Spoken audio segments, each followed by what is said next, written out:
Let us begin with the rain, because that is where this story truly starts. Not with the man, not with the woman he chose instead, not even with the marriage that held together longer than it should have. It starts with rain falling on a woman and two small children standing outside a house that had her name on the deed, holding plastic bags because there was no time to pack properly. Because no woman ever truly packs for the moment her husband opens the door with another woman standing behind him and says words that the human mouth was never designed to form. But we will get to that moment. First, let us understand who Nana Adowo-Mensah was before this night.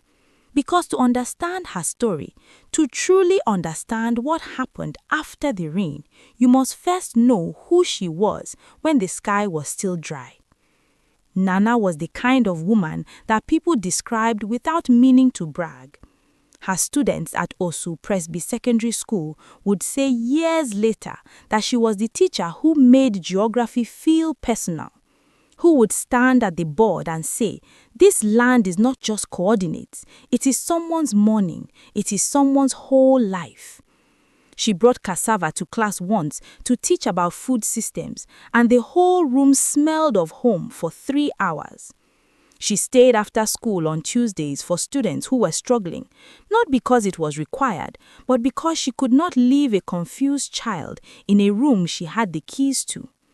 She had married Kwame Mensah at 26 in a ceremony at her mother's church in Koforidua. Her dress was simple, white cotton, a gold ribbon at the waist, flowers from her mother's garden pinned in her hair. The photograph from that day shows her laughing at something Kwame has just said, eyes crinkled, mouth fully open, the laugh of a woman who has not yet learned to make her joy smaller. Kwame in the photo is looking at her the way men sometimes look at things they are afraid to lose. That was 6 years before this story. A lot can happen to a man in 6 years. A promotion can happen. A new city can happen. A woman who tells him things his wife used to tell him before exhaustion and children and mortgages and the ordinary weight of a shared life settled between them like furniture. All of that can happen too. It had happened to Kwame Mensah. Slowly enough that he had told himself it was not happening until the day he brought it home. And he brought it home on a Tuesday. The worst betrayals always happen on ordinary days.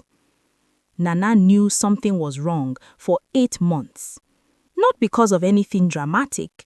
No lipstick on a collar, no perfume on a shirt, no mysterious calls at midnight. It was subtler than that. And subtler is always worse. It was the way he stopped asking about her day. It was the way he would look at his phone and smile and then put it face down when she entered the room, not quickly enough to be suspicious, but just slowly enough for her to notice. It was the way the bed had developed an invisible line down the center that neither of them named but both of them respected. It was the way he stopped correcting her when she said something wrong, because correcting someone requires being invested in them, and somewhere in those 8 months, Kwame had quietly disinvested. She had prayed about it. She was not a woman who ran to confrontation. She had been raised to believe that a home was built by 2 people choosing it every day, and that some days one person had to choose harder to compensate for the other. She chose harder. She cooked his meals with the specific attention of a woman trying to reach a man through the only language she still believed he understood. She sent the children to him in the evenings when he came home, because men sometimes needed to be reminded of what they were the father of. She wore the dress he had bought her for her birthday in March, the one he had said made her beautiful, and she wore it on a Sunday evening when they were only in the house and he did not look up from his laptop. She told herself, he is stressed, the project at work is large, men carry things silently, he needs time. Women give time to men who are already spending it elsewhere. She did not know about Linda yet. She would not know for 3 more weeks when Abena, 8 years old and already too observant for comfort, came home from school and said, quietly, the way children say the things that adults are afraid to, "Mana, who is the lady that was in Papa's car yesterday when he picked me up? She was sitting in the front. She had very long nails." Nana looked at her daughter for a long moment. She touched Habena's face gently. Then she smiled, the way mothers smile when they need their children not to see what they are actually feeling. She said, "A colleague, baby, go and wash your hands." But she did not sleep that night. She lay in the dark beside a man she had given 6 years to and tried to remember the last time she had felt certain of him, and she could not find it. The last certain moment was far back, so far back it was almost another woman's life. She said nothing to him, not yet, because the woman who says nothing and watches everything is not weak. She is still gathering what she will need when the time comes. The confrontation came not because Nana forced it. It came because Kwame stopped being careful. It was a Saturday in November, the kind of Accra Saturday that the Harmattan was just beginning to stir, that dry, hazy wind that arrives like a rumor and changes the quality of everything it touches. The children were watching cartoons in the living room. Nana was in the kitchen making groundnut soup. The whole house smelled warm and close and alive. Kwame came home at 2 p.m., which was unusual. He had said he would be at the site until evening. He heard his key in the door and felt the peculiar alertness that women develop when they have learned to pay a different kind of attention to their husbands. He heard him come in. He heard him not greet the children the way he normally would. He heard him walk directly to the bedroom. She wiped her hands on her cloth and followed. He was standing in the bedroom looking at his phone. He looked up when she entered, and she saw it. Not guilt exactly, but the expression of a man who had been caught in the act of becoming someone else. A flash of something across his face, gone before he could fully compose himself. She said, "Who is she, Kwame?" Not "I have been watching," not "I think something is wrong." She went directly to it because she had been carrying the question for 3 weeks and the carrying was finished.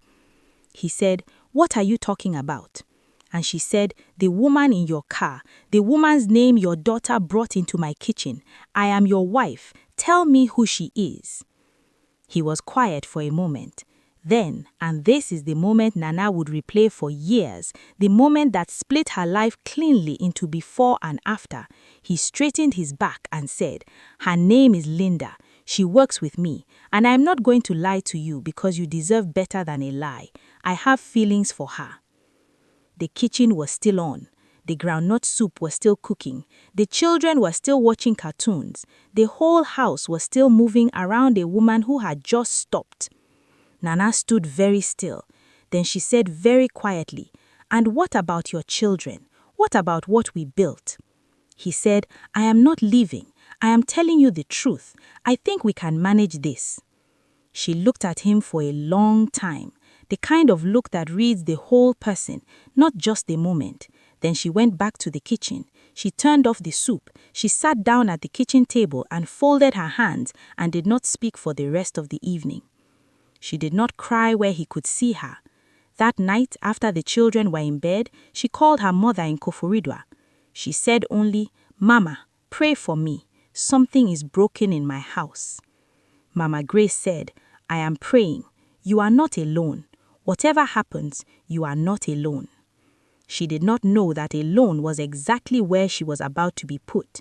She did not know that the cruelty had not yet begun. What followed were 3 months that Nana would later describe as the months she learned who she had married. Kwame did not end things with Linda. He instead entered a particular kind of cowardice that men sometimes call trying, where they stay physically in the home while removing themselves emotionally from everything that home means. He was present in the house. He was absent from everything in it. He ate the food. He slept in the bed. He occasionally spoke to the children, though with a distracted quality, as if they were interruptions he was tolerating rather than the reason the house existed. He was dismissive of Nana in ways that started small and grew. He would cut her off mid-sentence at dinner. He would sigh when she spoke. He stopped coming to school events for Abena, missed a prize-giving ceremony that Abena had spent 3 weeks talking about, and when Nana called him to ask where he was, he said something had come up at work. Later, she would find out from a colleague that he had left the office at 4 that afternoon. Something had come up. Linda was something. The children were not children who missed these things. Abena became quieter at home and louder at school. Her teacher sent a note saying she had been in 2 arguments that month. Kofi, who was 4 and still learning the language of the world around him, began sleeping in Nana's bed every night and would cry when she left the room. Children are seismographs.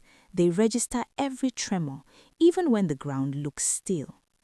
Nana held the household together the way a woman holds a cracked vessel, with both hands, careful, knowing one wrong move and everything pours out. She paid the school fees from her own salary. She bought the groceries. She attended both parent-teacher meetings alone. She fixed the leaking kitchen tap herself, watching a YouTube tutorial 3 times until she understood it. She helped Abena with her homework each evening and told stories at bedtime with the voice of a woman who had decided that her children would not feel the cold, even if she was standing in it. She asked Kwame once, directly, "Are you choosing her over this family?" He said, "I am choosing my sanity." She looked at him. She said, "Your children are also your sanity, or they should be." He said nothing. She began to understand that the man she was speaking to was not the man she had married. He was wearing the same body, he had the same voice, but the man she had married had looked at her at the altar with the eyes of someone who knew what they were choosing. This man was looking at her the way people look at obligations. She began to make quiet preparations, not dramatic ones. She opened a bank account in her name only and began depositing what she could afford each month. She called her mother and spoke about practical things. Hypothetically, she said, "Hypothetically, Mama, if a woman needed to move, what would that look like?" Mama Grace listened and answered practically and did not make her daughter feel like a failure for asking. She was not planning to leave. She was planning to be ready. There is a difference. But then came the night that made the difference irrelevant. Some decisions are not yours to make. Some men choose for you by showing you exactly who they are. And when a man shows you clearly, believe him. It was a Wednesday, the 15th of January. Nana remembered the date not because she circled it or wrote it down, but because the body keeps records that the mind tries to erase. She had come home later than usual. There had been a staff meeting that ran long, something about the new curriculum, a discussion that circled without landing, the way institutional conversations sometimes do. She stopped at the market on the way home. She had bought tomatoes, onions, and a piece of chicken, and a small bunch of kontomire because Abena had asked for it the night before. She was thinking about food and lesson plans, and whether Kofi had eaten at the nursery, the specific crowded mental space of a woman who is managing everything at once. She turned onto her street, the quiet residential road in Medina where she had lived for 4 years, where the neighbor Mrs. Achiampong grew roses along her fence and always waved, where the gateman at the corner knew her name and Abena's name and Kofi's name, where she had felt for 4 years a modest daily sense of belonging. The lights in the house were on. She thought, good, Kwame is home early. She knocked and used her key at the same time, the way people do in their own homes. She pushed the door open and stepped inside. And she stopped. Linda was sitting on the sofa, not standing in the doorway, not on a phone call, sitting on the sofa in Mana's living room with her shoes off and her legs curled under her and a glass of something cold in her hand, watching the television. Kwame was in the kitchen, the sound of something frying, the smell of a meal being made that Nana had not made. Linda looked up when Nana entered. They looked at each other for a long second. Linda did not look ashamed. She looked comfortable. She looked like a woman who had been sitting in that spot for longer than this evening. Kwame came out of the kitchen. He saw Nana. He straightened. And the room seemed to shrink around this sentence, he said, "I need to talk to you." He said it in the voice people use when they have rehearsed something but are still afraid to say it. He looked at Linda briefly, as if checking that she was still there. She was still there. He said, "Linda is moving in. I should have told you before now. I did not handle this well, but this is my decision and I need you to respect it." Nana looked at him. She looked at Linda. She looked around the living room, at the walls she had painted herself the year Kofi was born, at the curtains she had sewn by hand, at the framed photograph of her and Kwame and the children on the beach at Labadi, all four of them laughing at nothing in particular. She said, "Where are my children?" He said, "They are at the neighbors. I asked Mrs. Achiampong to keep them for the evening." She said, "You planned this?" He said, "Yes." Nana put the market bag down, tomatoes, onions, and the kontomire her daughter had asked for. She sat down in the chair opposite the sofa. She clasped her hands in her lap. She was very composed in the way only women who have cried their real cries privately can be composed in public. She said, "Kwame, I am your wife. Those children next door are your children. What is it that you are actually saying to me?" And Kwame, she would never understand it, would never fully find a reason large enough to hold it, said the words. He said, "I am saying this is my house, and I am asking you to give us space. Take the children and stay somewhere for a while, just while we figure things out." She did not move. She did not raise her voice. She said, "This house is in both our names. You cannot ask me to leave my own house." Linda spoke from the sofa. Her voice was even, almost pleasant, which made it worse. She said, "It is his salary that pays the mortgage." Nana looked at her slowly. She said, "Nobody asked you anything." Kwame said, "Nana, please do not make this harder than it needs to be." She said, "Harder? You have put a woman in my house and you are asking me about hard." He said, "I will give you money for accommodation. I will sort everything out. But tonight I am asking you to take the children and go." She stood. She was shaking slightly. She looked at him one last time, really looked at him, the way you look at something you are memorizing because you understand you will never see it the same way again. Then she went to the neighbor's house, took her children by the hand, brought them home and packed 2 bags. Abena stood in the doorway of her mother's bedroom, watching her mother fold school uniforms into a bag. She said nothing. 8 years old and already old enough to know that some moments should not be interrupted. Kofi held the hem of her mother's dress the entire time she packed. Nana did not cry, not where they could see. She called a taxi. She carried the bags to the door. Kwame stood in the living room. Linda had moved to the bedroom, which was a particular kind of boldness. Nana stopped at the door. She looked at her husband one last time. She said, "The God that I serve will judge this night. Not me, him." She walked out into the rain. Because it had started raining. Of course it had. The taxi was 3 minutes away. She stood on the veranda with her children and her bags, and the rain fell on all of them while they waited. Abena pressed close to her side. Kofi buried his face in her stomach. She wrapped one arm around each child and stood straight and let the rain fall on her because she was not going to run. She was not going to run. A woman who will not run in the rain is a woman who knows the rain is not her worst problem. And it was not her worst problem. Her worst problem was already behind her, standing dry and warm in the house she had built with her own hands. The taxi took them to Nana's colleague's apartment, a woman named Efua, who taught biology, who had known Nana for 5 years, who opened the door at 9:30 at night to find her friend standing on her doorstep, soaked through, with 2 children and 2 bags, and the face of someone who has just come from something that should not happen to anyone. Efua did not say anything immediately. She stepped aside to let them in. She took the bags. She took the children to the bathroom with towels. She made tea. She covered Nana's shoulders with a blanket and sat beside her on the small sofa and said, "Tell me when you are ready." This is what good women do for each other. They do not ask what happened before the person is ready to speak. They make tea, they bring towels, they sit close enough to be felt. When the children were asleep on Efua's bed, Nana told her everything. Not with crying.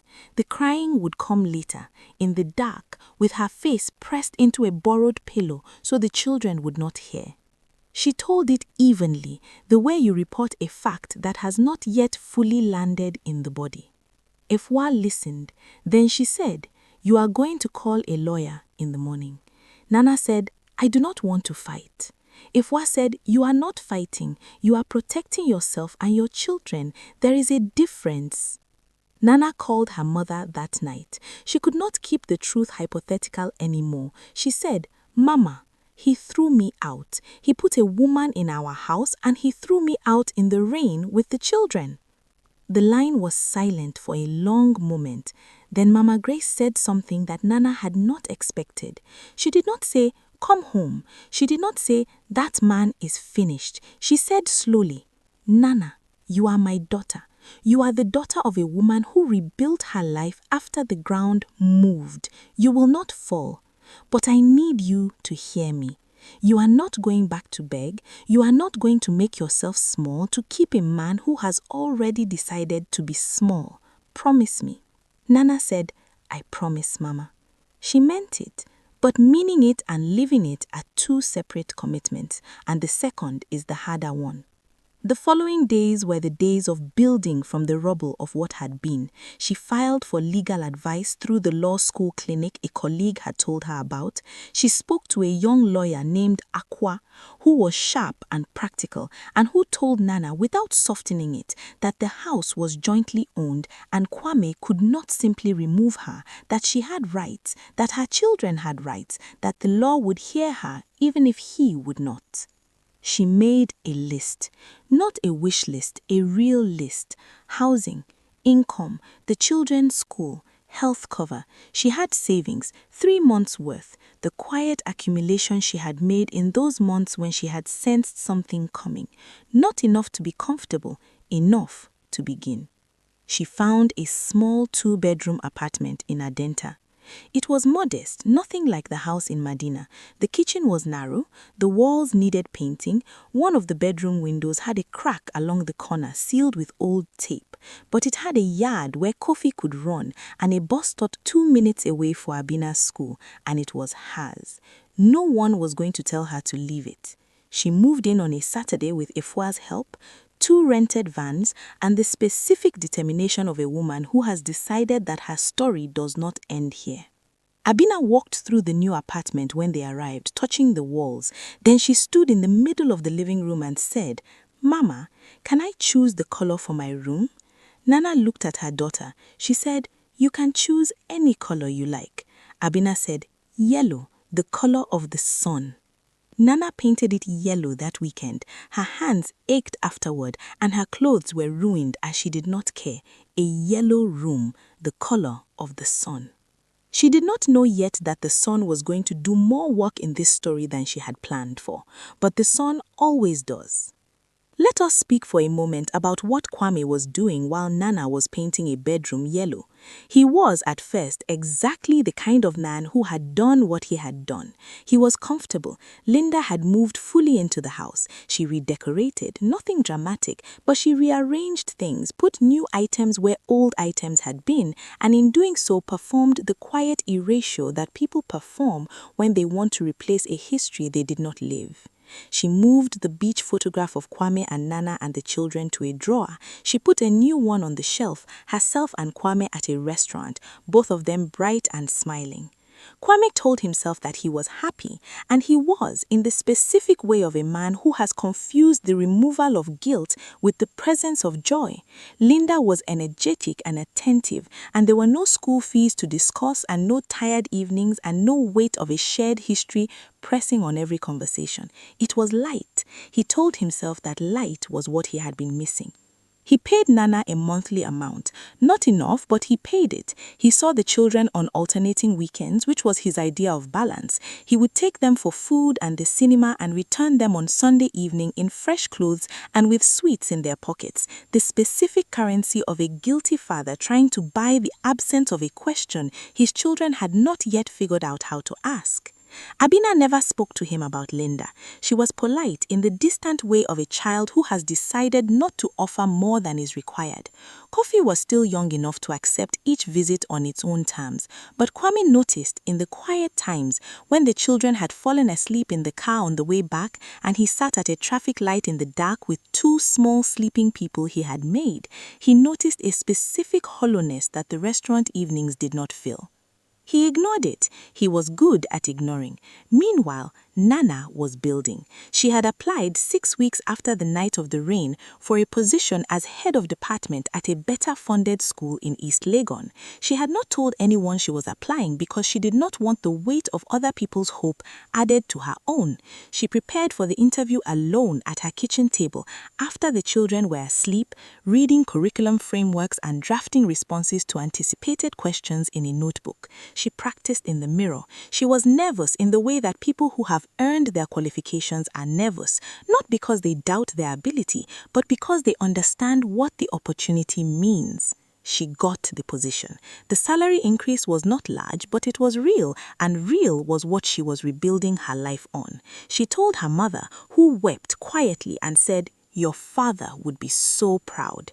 She told Haifua, who screamed so loudly that the downstairs neighbor knocked on the ceiling. She told the children over dinner, groundnut soup, Kofi's current favorite. She said, "Mama got a new job at a big school." She said it simply, the way you give children information that they will only fully understand later. Abina looked up. She said, "Does that mean we are okay, Mama?" Nana reached across the table and took her daughter's hand. She said, "We have always been okay, but now we are better." The quiet rebuilding of a woman is one of the most powerful things that happens in this world. It happens without announcement. It happens while everyone else assumes she is simply surviving. 8 months after the night of the rain, Kwame Mensah began to understand that comfort and happiness are not the same address. It started with work. His project manager, a man named Mr. Boateng, 55 years old and the kind of industry veteran whose opinion carried rooms, had called him into his office one morning and closed the door. Kwame had expected praise. The Takoradi project was going well, the numbers were strong. Mr. Boateng sat across from him and said, "Your work is good, Kwame. It has always been good. But I have watched you this year and I want to say something to you as someone who is older. You can tell me it is none of my business." Kwame said nothing. Mr. Boateng said, "I know your wife. I met her at the company dinner 2 years ago. A geography teacher spoke about coastline erosion for 20 minutes and made me feel it personally. I know what you have done. Accra is a small city and people talk, and what they are saying about you is not what a man once said." Kwame said, "With respect, sir, my personal life is your business, yes, but I have children and I have done things I am not proud of, and I am telling you, not as your employer, but as someone who got to the other side of this and wishes he had turned back earlier. The man who throws his family out for a feeling will spend the rest of his life paying for the feeling, and the feeling will not be there when the bill comes." Kwame drove home in silence that evening, and it started. Because once a man starts thinking about a thing he has been refusing to think about, the thought does not stop. It expands. It finds the rooms he had locked. It sits in the chairs he thought were empty. He thought about Kofi falling asleep in the car on Sunday evenings. He thought about Abena's careful politeness, a daughter who had once climbed on him when he walked through the door and now offered a measured hug at the agreed-upon time of his visit. He thought about Nana standing at the door with the market bag and the kontomiri. He thought about her face at the altar in that photograph, mouth fully open in a laugh she had not learned to make smaller yet. He thought, "I did this." Not she drove me to it, not circumstances led here. He did this. He had let something small and manageable become something destructive because it felt exciting and because he had been too vain to recognize that what he was pursuing was not a better life, it was a different audience. Linda, for her part, was changing too.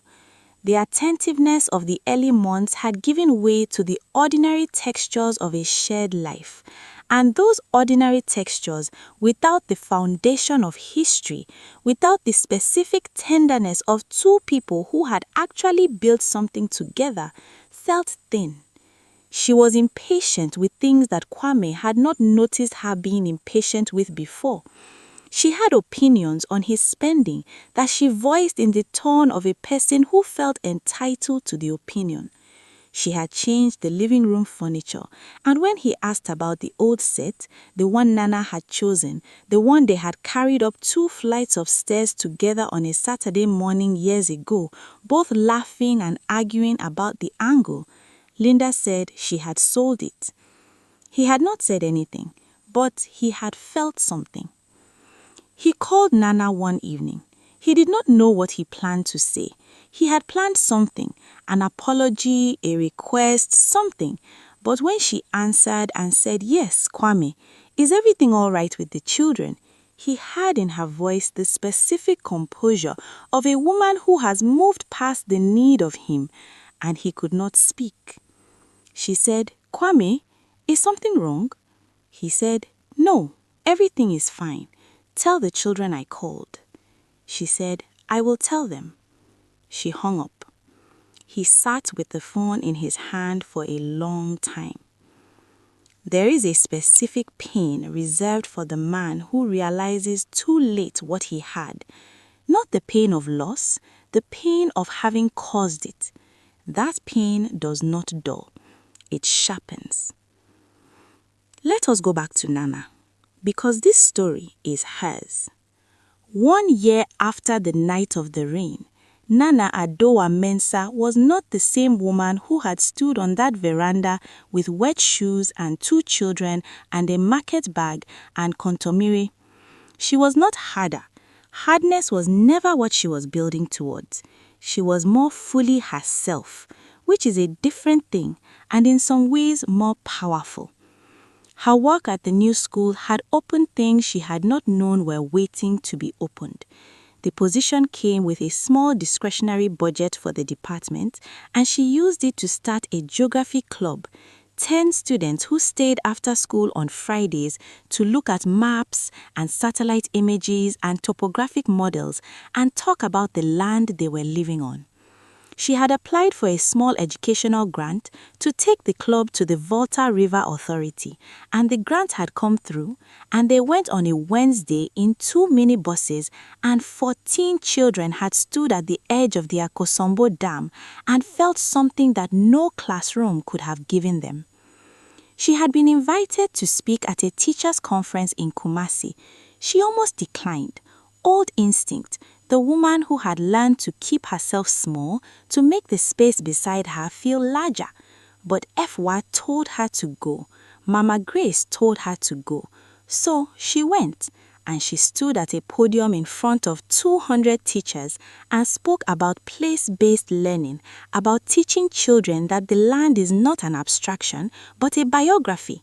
And afterwards, 3 people approached her with notes about her presentation, and a woman from the Ghana Education Service took her card. Small things, steady things, the kind of things that do not make news but make a life. Abena was thriving. The yellow room had something to do with it, and so did the quiet steadiness of a home that had been honest about its circumstances and was building forward instead of pretending. She had won a spelling competition at school and had come home and put the certificate on the refrigerator herself with 4 pieces of tape. Kofi had started nursery school and was talking more, sometimes too much, a running commentary on everything he observed, which Nana secretly found wonderful and exhausted her in the most beloved way. She was not lonely. She had surprised herself with this. She had expected loneliness to be a companion in this new life, but it had not moved in. Efwa was a constant.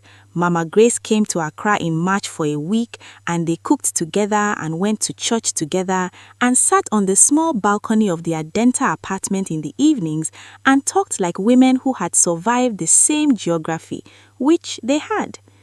The neighbor next door turned out to be a retired headmistress named Mrs. Frimpong, who brought vegetables from her garden and occasionally watched the children and asked for nothing in return except conversation. Nana was not healed. That would be too clean a word for what was still sometimes a raw and difficult place inside. There were nights when the children were asleep and the apartment was quiet, and she would sit with the particular weight of a woman whose trust had been broken by the person most responsible for holding it, and the weight was real, and she did not pretend it was not. There were mornings when she woke up and the first thought was grief before she had finished thinking it, and she had to remind herself, out loud sometimes, in the quiet kitchen while the kettle heated, that she was not defined by what had been done to her. She was defined by what she had done since. She was not thinking about revenge. She had never been thinking about revenge. She was thinking about her children growing up in a home where honesty and steadiness were the furniture, even if the furniture was modest. She was thinking about what kind of woman her daughter would learn to be from watching her. She was thinking about Kofi growing up and seeing from his earliest memory that a woman who has been thrown into rain does not dissolve, she walks through it. This was what people who had not yet understood her would later mistake for revenge. It was not revenge, it was becoming. But the world has a way of completing its own circles without being asked, and in the fullness of time, what Nana was quietly becoming would be witnessed by the very people who had decided she was finished. 14 months after the night of the rain, Kwame and Linda separated. It did not happen with drama.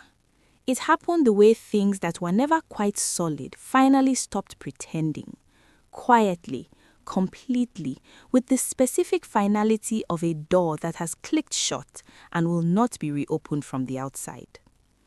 Linda left for a job in Takoradi, a real promotion, a genuine opportunity, and she took it because she was ambitious, which had always been true of her, and because the life she had in that Medina house was not the life she had imagined. She had imagined something brighter. What she had found was a man who spent Sunday evenings staring at his children on the drive home with the eyes of someone navigating a loss he had chosen and could not undo. She had found a man who had begun sleeping with one arm behind his head in the specific stillness of someone awake with their thoughts. She was not cruel enough to name what the thoughts were about. She just left.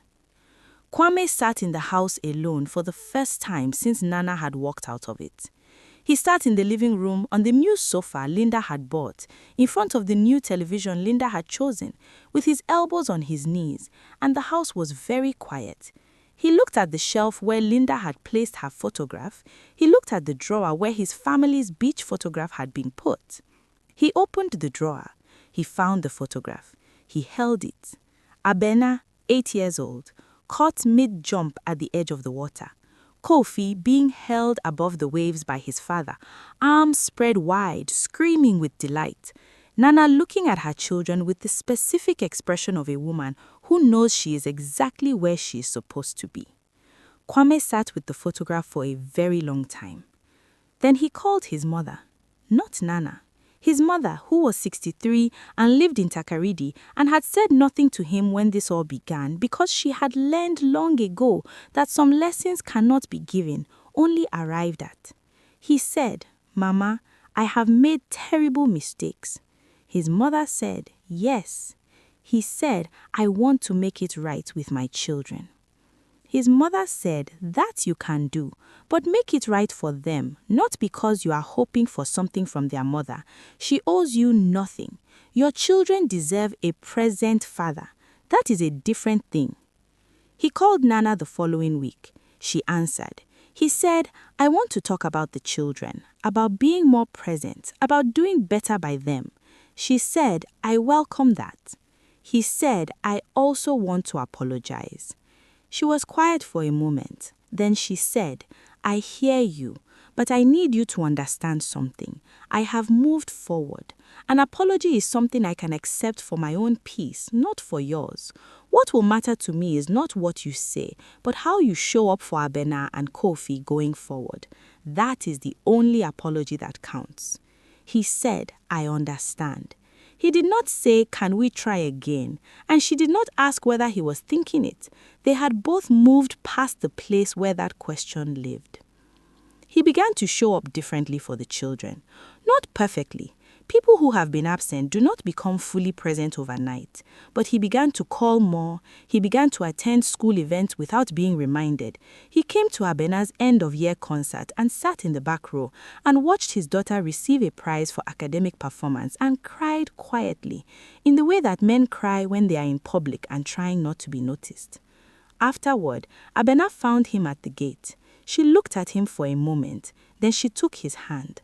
She did not say anything, she just took his hand.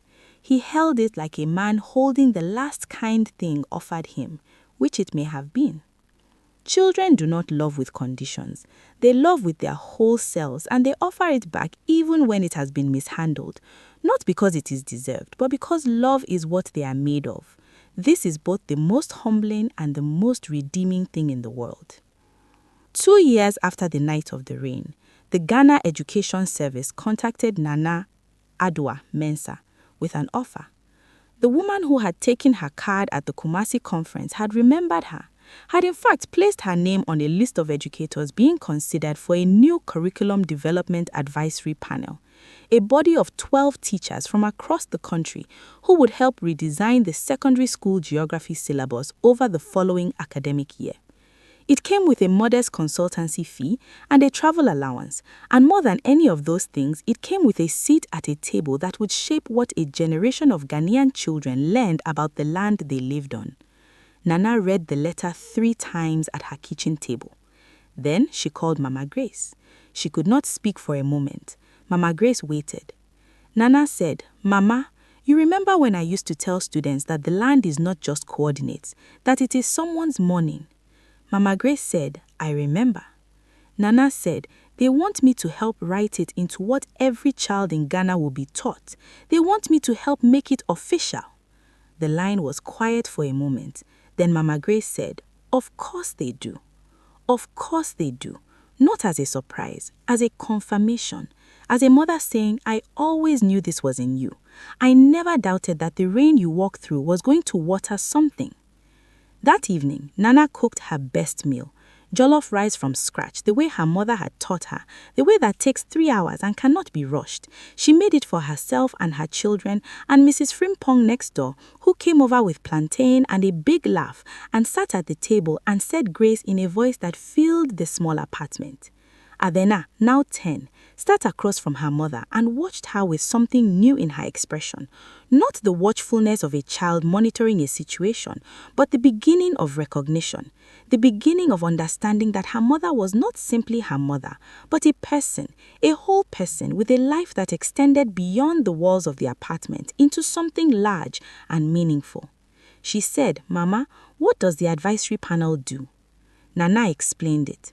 Abena listened with the focused attention of a child who has grown up in a home where she was listened to and has learned to do the same. Then she said, so you are going to change what children learn? Nana said, I am going to try. Abena said, you will do it. You always do what you say you are going to do. Nana looked at her daughter. She felt something that she had not expected. Not triumph, not vindication, not the satisfaction of a score settled. She felt grateful. Grateful for the rain. Grateful for the night she was forced out of a comfort that was actually a slow diminishing. Grateful for the apartment and the yellow room and the borrowed sofa that she had since replaced, and the neighbor who brought vegetables, and a friend who made tea at midnight, and a mother who said you are not alone, and the children who held her hem and held her hand and looked at her in a dinner table and said you always do what you say you are going to do. Grateful. This was the revenge that people who did not understand her would call revenge, the becoming, the growing into the fullness of a life that had been waiting for her to arrive at it. The most powerful thing a woman can do after she has been broken is not to break the person who broke her. It is to build something so solid, so real, so completely her own, that the breaking can be recognized for what it actually was, the clearing of the ground. Word travels in Accra. It always has. People who had known Nana and Kwame when they were together began to hear things. The promotion, the advisory panel, the way the children were, healthy, present, cared for, Abina on the prize list every year, Kofi speaking in full sentences by 4 and by 5 in 2 languages because his mother read to him every night in English and Twi. People began to put the story together, and the story they put together was not the one Kwame had hoped they would tell. He heard things at work, a quiet shift in how people spoke around him, not hostility, something subtler, which is worse, a consideration withheld, a warmth not extended. Mr. Boateng remained decent to him, professional, correct, but the mentorship that Kwame had once benefited from had drawn back quietly, the way support does when a man has demonstrated that he will not be guided. Kwame's mother came to Accra in the dry season, and they sat together, and she said to him plainly, "You made a good woman carry what you are afraid to." And she has carried it so well that the carrying itself has become her testimony. You must sit with that. It will not be comfortable, and it is not meant to be. But you must sit with it if you are going to become a man your children can learn from. He sat with it. He was sitting with it. It was the most uncomfortable sitting he had ever done. He was a better father now than he had been during the marriage. Not a perfect one, but present in the way that only absence teaches a person to be. He came to sports days and mathematics Olympiads and school concerts and stayed afterward to help pack chairs. He called on Tuesday evenings just to ask how the children's days had been. Not to arrange visits, just to ask. Kofi had started calling him Daddy twice a week on the phone. Tiny declarations that were so simple and so complete that Kwame sometimes had to pull over on the way home because his vision went blurry. He never asked Nana to come back. She had not closed the door on that. She had simply walked through a different door, and she was so entirely through it that the question itself felt like it belonged to another story. He understood this. Slowly, painfully, honestly, he understood. He had taken something real and chosen a feeling over it. And the feeling had not outlasted the first year. What was real? His children, a woman who had given him her whole and truest self, a home built with both of their hands, he had pushed out into the rain. You cannot be made to understand certain truths. You have to arrive at them through the door of your own actions. Kwame had arrived, and the view from the inside of that understanding was not a view he would wish on anyone. 3 years after the night of the rain, Nana sat at her desk in the advisory panel offices in the Ministry of Education building in Accra and read the first draft of the new geography curriculum section on place and identity. She had written parts of it herself. She had argued for parts of it in meetings where people disagreed with her, and she had argued quietly and with evidence and had not been moved by the disagreement, which was a skill she had been building since long before the panel. She suggested language, she challenged framing she found lazy, she stayed late, she revised, she brought food to late meetings because she had noticed that when people were hungry, the quality of their thinking declined and nobody else was bringing food, so she brought it. She read the draft now and felt this specific satisfaction of work done with full commitment. The satisfaction that has nothing to do with who is watching, because nobody was watching. She was alone in the office. It was 7 p.m. The cleaners were moving through the hallway outside. The satisfaction was between her and the work, and that was exactly where she had decided satisfaction needed to live. She thought about her students, not just the ones she taught now, but the ones this curriculum would eventually reach. Children in Cape Coast and Tamale and Wa and Bolgatanga and Suniani and all the small towns in between where a geography class was a living thing or a dead one. and she had spent her whole career trying to make it living. She thought about 14 children standing at the Akosombo Dam, feeling the weight of what humans can build when they cooperate, and feeling also the weight of what those same humans can lose when they do not. She packed her bag. She drove home in the Hamatan dusk, the sky that amber, orange, grey of early evening, when the dust from the north is in the air and the whole city looks like it is seen through old glass. She stopped at the market. She bought tomatoes and onions and kontomiri. She carried it home in a plastic bag. She unlocked the door of the apartment in Adenta. Not the same apartment. They had moved the year before, a larger place, still modest, but with a proper second bedroom and a study corner where the children did their homework and she did her own. Same neighborhood, same bus stop for Abina school, different walls, but she had painted them herself again.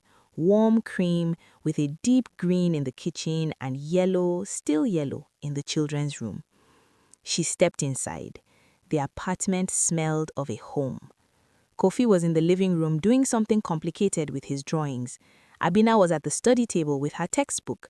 Mrs. Frimpong was in the kitchen. She had started coming over on ministry days to make sure the children had food before Nana got home. And nobody had formally arranged this. It had simply become true, the way the best arrangements between neighbors become true. Nana put the market bag on the kitchen counter. She greeted Mrs. Frimpong. She went to the study table and kissed the top of Abina's head. She went to the living room and sat on the floor beside Kofi and looked at his drawings and asked him about them. And he told him for 11 continuous minutes about a city he was designing where everyone lived near a river. She listened to every word. Later, after dinner, after the children were in bed, she sat on the balcony with a cup of tea and the Accra nighttime around her. The sounds of the neighborhood, a dog somewhere, the distant main road, someone's music 3 houses down, all of it familiar and hers. She thought about the woman who had stood in the rain with 2 bags and 2 children and watched a taxi arrive to carry her away from the life she had thought was permanent. She thought, I would not go back to that life even if I could. Not because it had not been real. It had been real. She had loved Kwame fully, and she had built something real with him, and those years were part of her and always would be.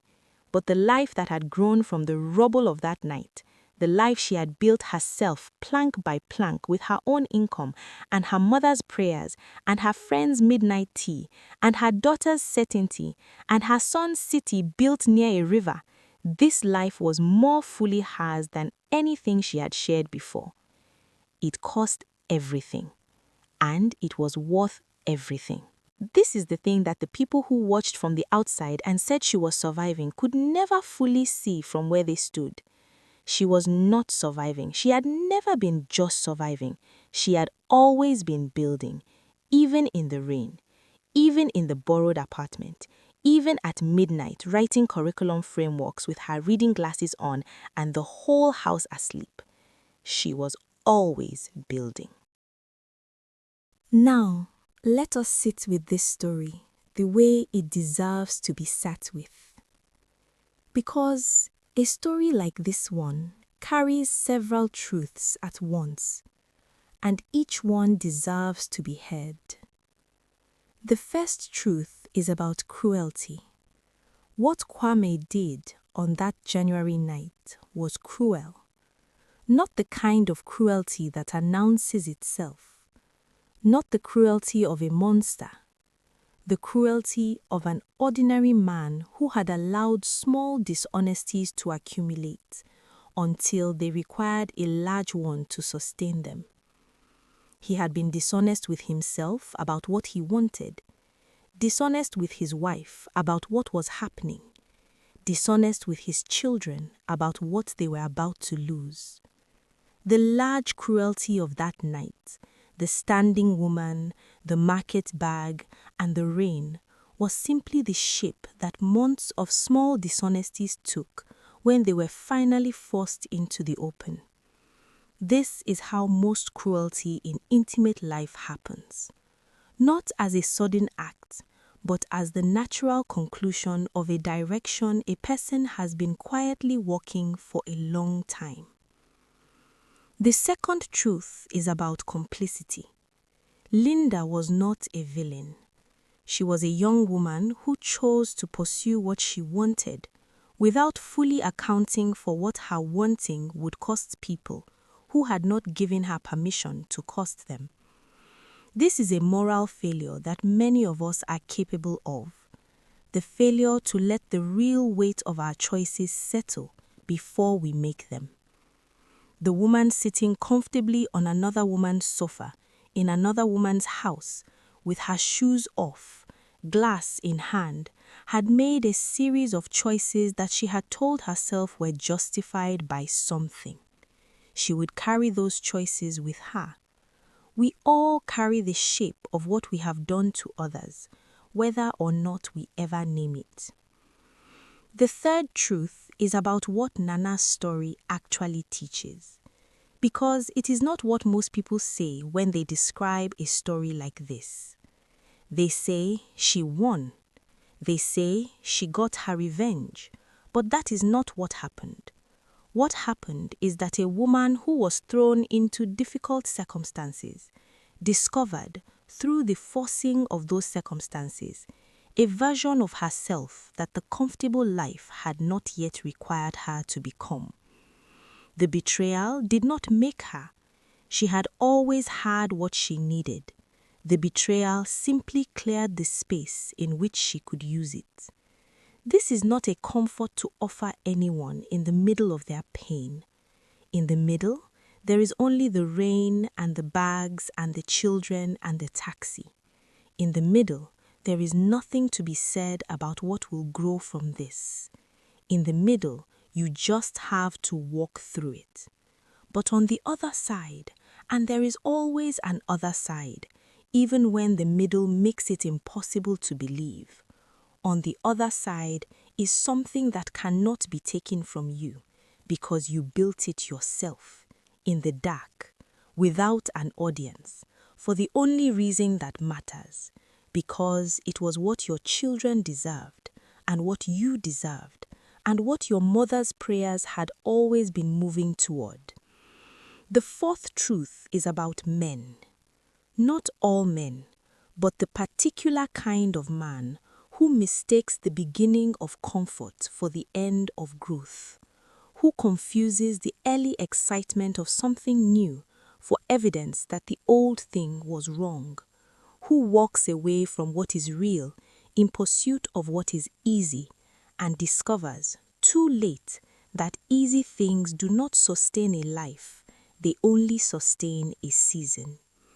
Kwame paid for what he chose, not because the world punished him, but because the thing he chose could not hold the weight of what he had traded for it. He is not a story of monsters. He is a story of ordinary men and ordinary cowardices and the very ordinary devastation they can leave behind when they choose comfort over character. If you recognize yourself in him, this is the moment to turn back, not for the person you wronged, but for the person you are still capable of becoming. The fifth truth is about the women who hold.